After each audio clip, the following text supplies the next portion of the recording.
Hey there, welcome back again. So Kurt Anderson here. So we're talking about the E2 track. And number one, the first program that we have going on is we're going to do a deep dive into Google tools and search resources. Damon, talk a little bit about this first module that we're going to plow into.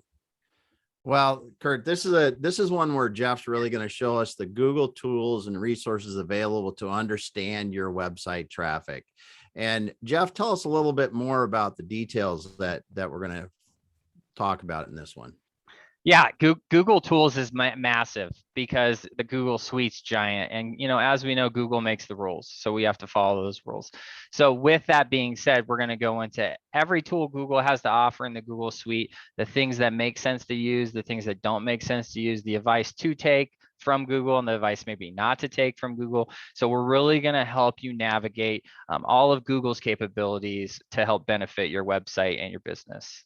Man, I'm just so fired up, guys. This is just awesome. So we're going to dig deep into Google tools.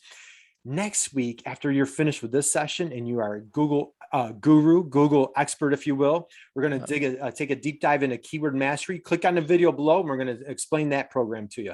We'll see you in 1 minute.